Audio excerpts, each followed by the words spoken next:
E aí pessoal, beleza? Bem-vindos outra vez ao canal Coleção Paralela. Eu sou o Rodrigo e esse videozinho de hoje é mais uma homenagem do que qualquer outra coisa.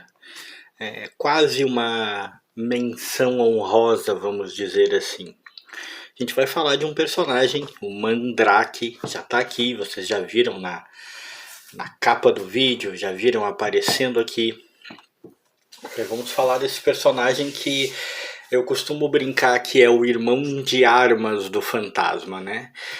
No que me concerne, podem existir opiniões divergentes, e talvez, não estou dizendo, mas talvez se formos considerar, sei lá, vendagens, tiragens, pode aparecer alguém entendido desses dados mais técnicos que me diga que se forem considerar esses dados, esses valores, não são, mas para mim, né, no que me concerne, Mandrake e Fantasma são, de longe, as duas maiores criações, os dois melhores personagens, né, pertencentes ao King Victory Syndicate. Né? Não tem outros que sejam melhores. Claro, na minha opinião, Fantasma primeiro, Mandrake depois. Também independente de quem vendeu mais ou não, né? Mas nessa ordem. E já faz algum tempo que eu estava pensando em falar um pouco do que eu tenho do Mandrake e até da minha relação com o personagem. Porque é um pouco curioso, né? Deixa eu primeiro mostrar o que eu tenho, depois eu mostro um pouquinho por dentro as edições que eu tenho.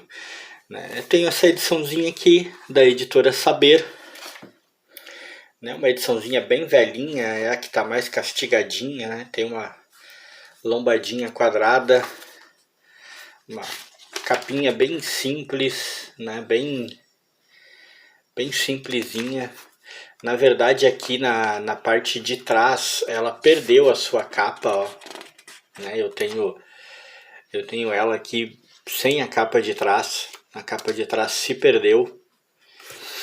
E não sei se eu consigo achar o ano dessa edição por aqui em algum lugar. Vamos dar uma olhadinha rápida aqui para ver. Mas aparentemente não vai dar para encontrar o ano não.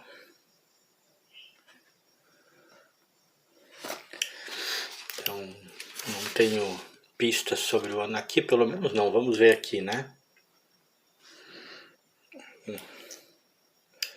Vamos ver aqui, Mandrake. Eu sempre digo, eu podia fazer isso antes de começar o vídeo, né? Mas eu não faço. Bom, aparentemente é dos anos 70, olha ali, ó, 1970. Bom, mas vamos ao que interessa, né? Eu tenho essa edição, como eu disse, é a mais velha, é a que está mais destruída. Quando ela caiu nas minhas mãos, ela caiu assim, dessa maneira que tá. Eu não me recordo agora se eu comprei essa edição ou se eu ganhei de alguém. Eu normalmente lembro quando comprei uma edição ou não. Eu não me recordo, mas é das edições que eu tenho a mais antiga e a que tem o material mais clássico do Mandrake. Depois eu tenho aqui essa edição aqui da RGE, aí já com grampos, né? É o número 79. É uma ediçãozinha do final dos anos 70, ó, de 1979. Mas até pelo estilo de publicação, a Saber tinha um estilo diferente, publicava muita coisa com essa lombadinha quadrada e tal. Elas são bem diferentes, né? E tenho essa outra aqui, que também é da RGE, já é o número 300, inclusive com grande destaque na capa para o fato de ser o número 300. E essa já é de janeiro de 1981. E eu achei legal eu falar sobre o Mandrake, porque, como eu disse, é o meu segundo personagem predileto do King Figures Syndicate, né?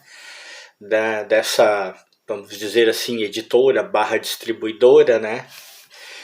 O King Victory Syndicate e porque a minha relação com ele sempre foi engraçada, né? Eu conheci os gibis do Fantasma, eu conheci o personagem Fantasma através de quadrinhos que eu via nas mãos dos filhos. Olha que louco, eram quadrinhos que eu vi nas mãos dos filhos da madrinha da minha irmã.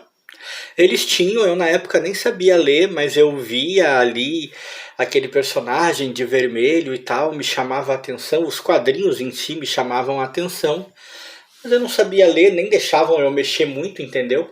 Aquela coisa de criança pequena, tem medo de que vão rasgar e o caramba.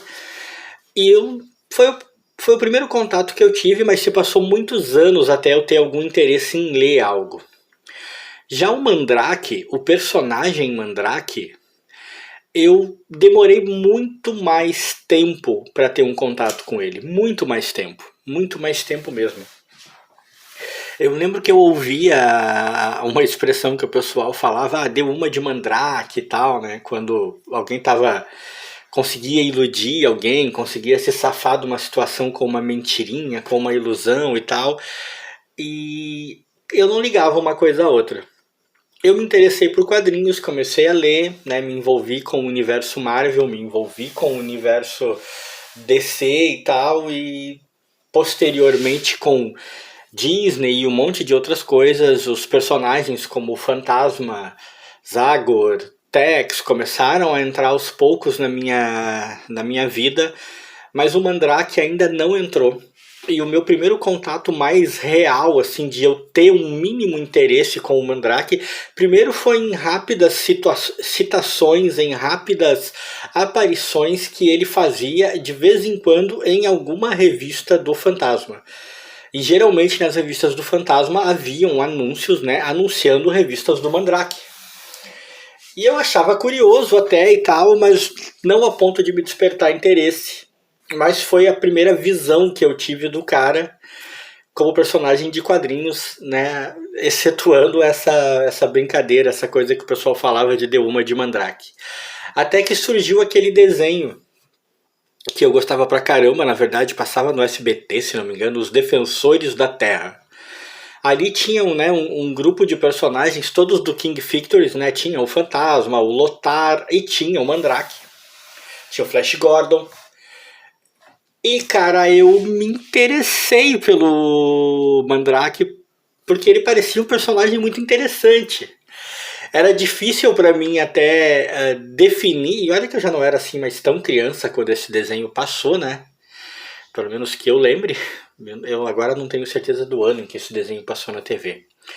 Mas eu já não era assim tão criança. E eu tinha minhas dúvidas se o Mandrake tinha ou não tinha poderes de verdade. Eu lembro que a minha irmã gostava muito desse personagem e ela dizia pra mim que ele era um hipnólogo, né, um ilusionista, que ele hipnotizava as pessoas, mas que na verdade ele não tinha poderes além desse de fazer as pessoas pensar que ele podia fazer coisas. E aquilo me intrigava demais, porque no desenho parecia que ele era capaz de muitas coisas. E aí eu pensei, preciso ler esse personagem, preciso conhecer esse personagem. Só que, demorou muito até começarem a cair nas minhas mãos quaisquer edições que fossem do Mandrake. E as primeiras edições que caíram não foram essas, tá? Essas daqui foram as que depois, mais tarde, eu consegui. Caiu antes dessas nas minhas mãos umas 2 edições do Mandrake e aí eu li e percebi, e todas elas eram com as histórias mais clássicas. Essa daqui, essa da editora Saber, é assim, tem as histórias mais clássicas, mais do começo da carreira do personagem, histórias mais antigas. E aí eu fui perceber que o Mandrake era mesmo como a minha irmã falava, né? Era um cara que ele iludia as pessoas, ele hipnotizava e tal. Só que era muito curioso, porque muitas vezes nas aventuras dele parecia que ele nem precisava dessa capacidade de ilusão. Na maioria das vezes ele só parecia um cara de capa e smoking, sei lá o que é aquilo, smoking interno, e cartola resolvendo crimes junto com um cara fortão que era o Lothar. Só. A maioria das vezes parecia isso. A gente ficava se perguntando até, por que diabos, né? Qual era a moral dele ser mágico se parecia que ele não precisava usar os supostos poderes de magia dele? Mas mesmo assim eu gostei, porque a pegada era parecida com a do Fantasma, né? Histórias mais simples, mais centradas, a resolução do problema era quase sempre fácil, muitas vezes até rápida, com um pezinho fincado na realidade, mas não demais, né?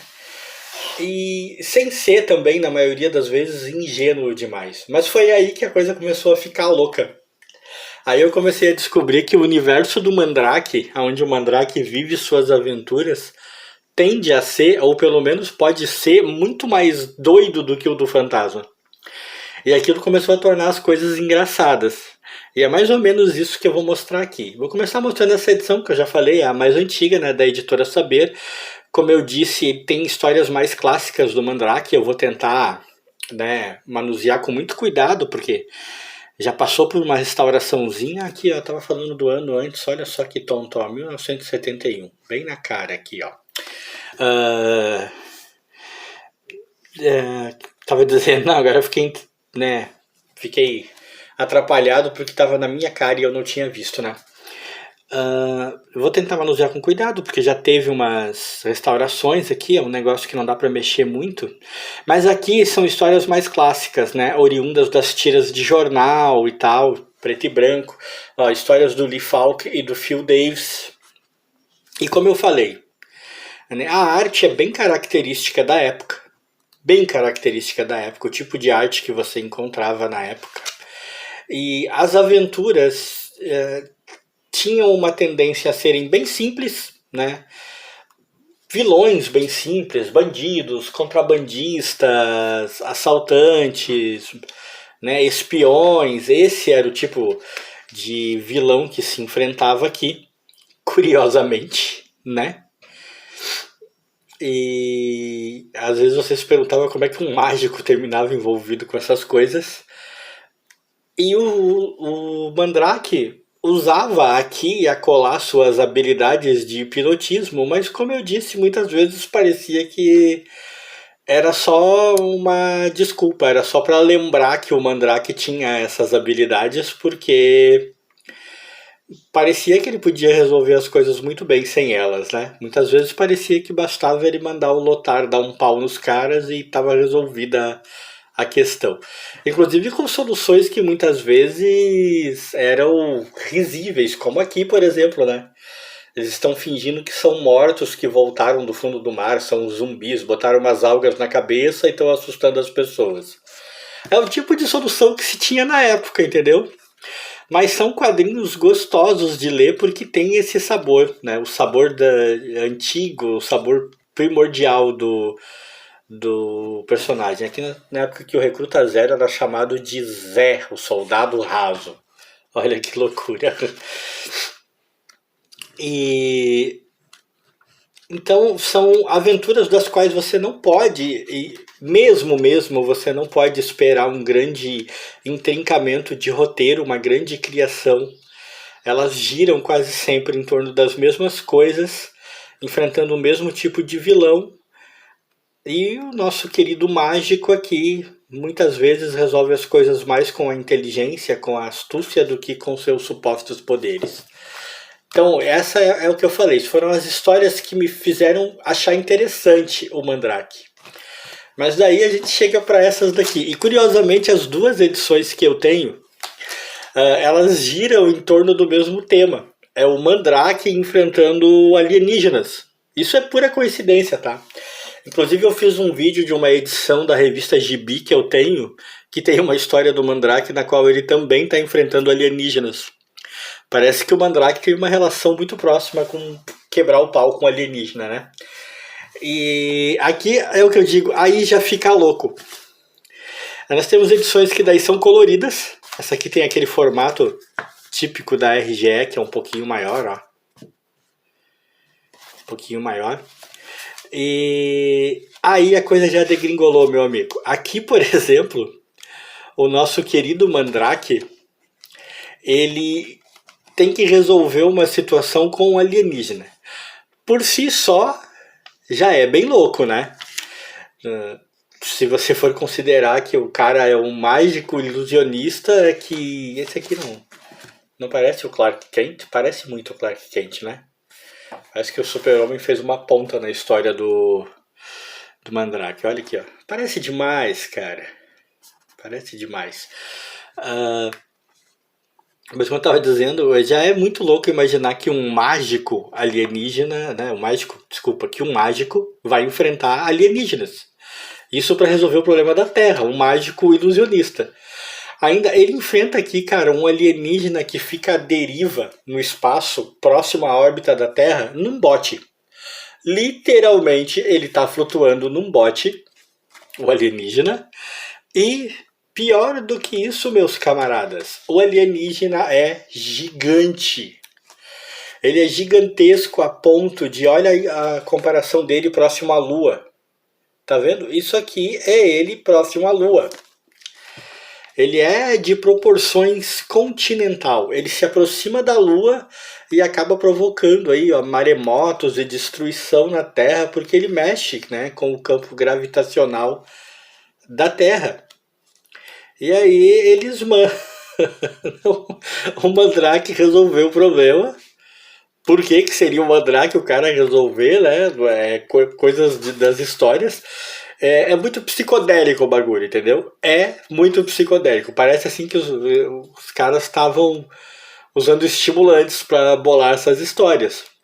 E aí o Mandrake vai lá, o Mandrake tem que entrar em contato com o alienígena e ajudá-lo, fazer com que ele tome cuidado aí para não se aproximar da Terra e não destruir a Terra. Olha ele na mão aqui, ó. Isso aqui, ó, é o Mandrake na mão do alienígena, de tão gigantesco que o alienígena é. Como eu disse, proporções continentais. Olha a sombra do alienígena na Terra. Alienígena botando. Como é que ele enfiou essa mão na atmosfera do planeta e não causou também gigantescas destruições? Não se sabe. Então, como eu disse, as histórias entraram numa proporção, velho, em que ficou simplesmente louco demais. Tipo, nem nos melhores dias e nas aventuras mais loucas de Zagor, Fantasma, Akin, os caras bolaram uma coisa dessas. Quem teve uma ideia dessas, quem escreveu, infelizmente aqui eu não tenho essa informação. Quem foi o escritor? Não aparece aqui, cara. Eu não sei quem criou essa história. Não tem um expediente pra saber. Mas, meu, o cara que bolou isso aqui tava muito louco. E aí nós temos a outra história do número 300. Fantasma, nossa. Mandrake, mistério no espaço. Amigo, não é, vou dizer pra você assim, é uma de 77, ó, 30/7/77. Não é, meu amigo, o código de quando a história foi publicada, tá? No Brasil é 81. Não é tão louca quanto a primeira história, é inclusive mais modernosa, né? Mais modernosa, né? Como eu disse, foi publicada pela primeira vez no finzinho dos anos 70, no Brasil foi publicado no início dos anos 80. Então é uma historinha mais modernosa, mais com a pegadinha da época e tal, né? Muita tecnologia, né? O que havia de tecnologia na época, explorando o lance do espaço, da exploração espacial, que estava muito em voga, né? Mas, meu amigo, ainda é uma pegada muito louca. Porque, basicamente, nessa história, a astronauta, ao estar fazendo missões no espaço, se deparam com um monte de mulheres, como se fossem sereias, flutuando lá em cima e chamando eles. Tipo, é literalmente isso. O antigo mito das sereias que atraíam seus marinheiros incautos, transferido para o espaço. Só que daí eles também, ao serem atraídos, são levados de encontro a monstros e tal. E quem que a agência. Ó, tem um gigante também, ó. Quem que é a agência espacial americana lá? Quem que é a nossa NASA, né, vai levar para solucionar esse mistério? Quem? O Mandrake, claro, porque a melhor coisa que você tem para mandar para o espaço, o melhor agente que você tem para mandar para o espaço é um mágico ilusionista. Lógico, não é um agente super treinado, não é um astronauta, não, é o Mandrake. E o Mandrake vai lá para descobrir qual é a moral, e nada melhor, nesse sentido eu até concordo, nada melhor do que um ilusionista para desvendar ilusões, né? E ele vai lá, ele tá no espaço, ele vai pro espaço com a sua capa e o seu terno bonitinho, né? Como se ele fosse fazer uma apresentação. Ele, né, ele só não levou a cartola, o cara só faltou levar a cartola. E lá ele desvenda o mistério, destrincha o mistério, soluciona o problema, salva o dia. É ainda muito louca essa história, claro que é, mas não é tão doida quanto a primeira história. Não é mesmo tão doida quanto a primeira história. Aqui o mais doido é ele estar lidando de novo com o espaço, com alienígenas e tal, e ele ser o cara que escolhem para resolver isso. Então, essas revistinhas, nessa pegada, com aventuras bem mais doidas e sem noção do Mandrake, me fizeram perceber que ele é o personagem menos pé no chão e mais maluco que a King Victories tem, ou tinha pelo menos, né? Pelo menos dos que eu conheço, dos que chegou ao meu conhecimento e do que eu peguei algum gosto. Né? E eu fico imaginando ao longo de suas tantas aventuras, só essa edição aqui, né, já é o número 300, então tivemos 299 edições antes. Eu me pergunto por que outras coisas tão loucas o nosso querido mágico ilusionista não passou ao longo dessas edições. Porque só isso aqui já basta, é uma mudança astronômica, né? Do cara que tinha o pé no chão enfrentando bandidinhos, assaltantes e espiões, ao cara que lida com alienígenas de tamanho continental e ilusionistas do espaço. O Mandrake, senhoras e senhores, merece seu lugar nas estantes dos colecionadores só por essas coisas. Se você gostou desse vídeo, deixa like.